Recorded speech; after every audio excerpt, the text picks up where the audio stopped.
Ibu Inggit Garnasi. Jadi teman-teman, kita bakal ngejelasin tentang seputar rumah ini. Kita bakal ngejelasin histori tentang Ibu Inggit Garnasi. Dan kita bakal tetap bersama Tadi, Mesya, Bye, Yuyas, dan Erlin. Selalu nonton terus ya. Bye. Halo teman-teman, jadi di sini aku bakal ngejelasin nih tentang histori nama Ibu Inggit Garnasi. Buat kalian yang nggak tahu nama Ibu Inggit Garnasi, sebenarnya beliau ini diberi nama Garnasi loh. Nah, jadi beliau ini terlahir dari pasangan Ajipan dan Amsi. Beliau diberi nama Garnasi pada tanggal 17 Februari 1988 di Desa Kamasan Banjaran, Kabupaten Bandung. Kenapa sih bisa disebut nama Inggit? Gini nih ceritanya. Jadi teman-teman, nama Inggit itu sebenarnya dari sebutan orang-orang yang suka sama Ibu Inggit pada zaman dulu. Jadi Ibu Inggit itu terkenal karena kecantikannya. Jadi mereka, para lelaki itu bilang kalau misalnya disenyumin sama Ibu Inggit, mereka tuh merasa kayak udah diberi 1 ringgit gitu. Jadi mereka tuh menyebutnya dengan nama Inggit. Dan nama Inggit ini melekat pada Ibu Inggit. Lalu, pada umur 12 tahun, Ibu Inggit ini dijodohkan oleh seorang pegawai kepresidenan Priangan yang bernama Nata Atmaja. Ibu Inggit bersedia menikahi Nata Atmaja ini karena beliau mendengar desas-desis tentang pacarnya yang akan segera dijodohi oleh ibunya.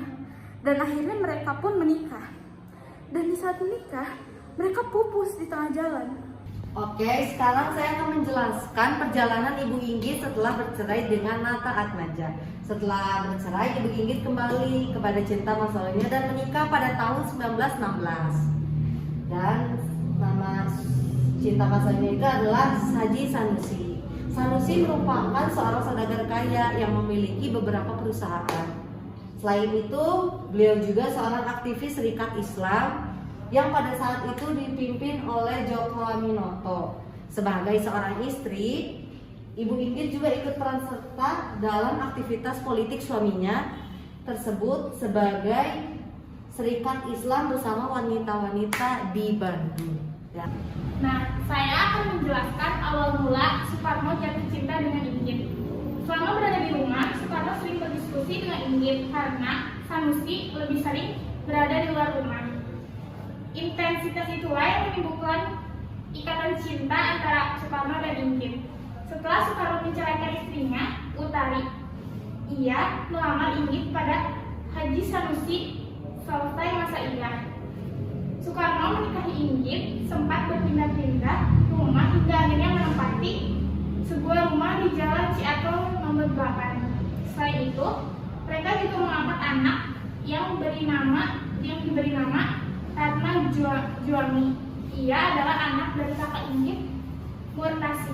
saya akan melanjutkan penjelasan awal mula Soekarno jatuh cinta pada Inggit.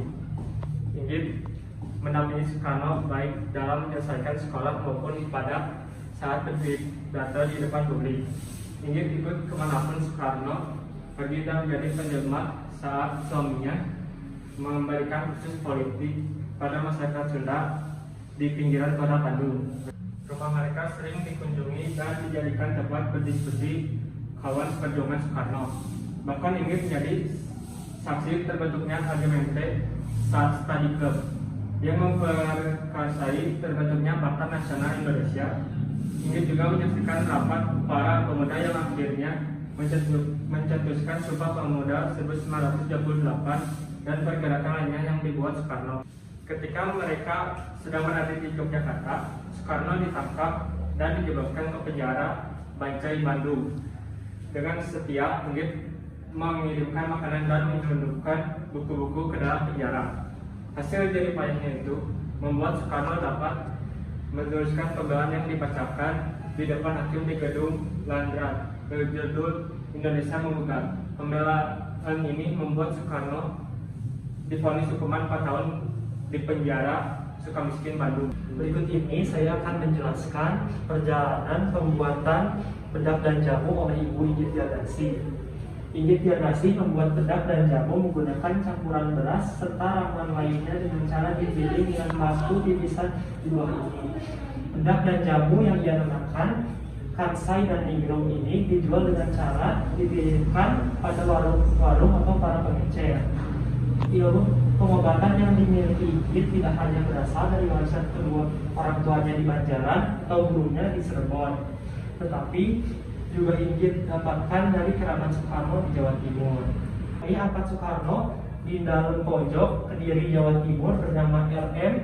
Soemo Sewojo adalah salah seorang yang mengajari Inggit ilmu obat-obatan, doa-doa dan baca. Beliau juga yang menjadi wali saat menikahkan Soekarno dan Inggit di Bandung karena oleh Soekarno tak bisa menghadiri pernikahan mereka. Batu pipisan ini adalah saksi bisu perjuangan Inggit Garnasi sepanjang hidupnya bersama Soekarno. Bahkan sebelum itu Inggit terbiasa mencari penghasilan sendiri sejak masih bersama Kak Sanusi. Hai guys, jadi segitu keseruan dari kita semua. Gimana, seru nggak history tentang rumah Ibu Inggit dan history tentang Ibu Inggit sendiri? Seru kan? Jadi jangan lupa like, comment, and subscribe. Bye. Hai teman-teman. Hai teman-teman, jadi kita sekarang ada di rumah Ibu Inggit Garnasi gitu. Oh, iya. Halo teman-teman, sekarang kita lagi ada di rumah Ibu Inggit Garnasi. Tuh, 2, 3. Halo teman-teman, sekarang kita lagi ada di rumah Ibu Inggit Garnasi. Jadi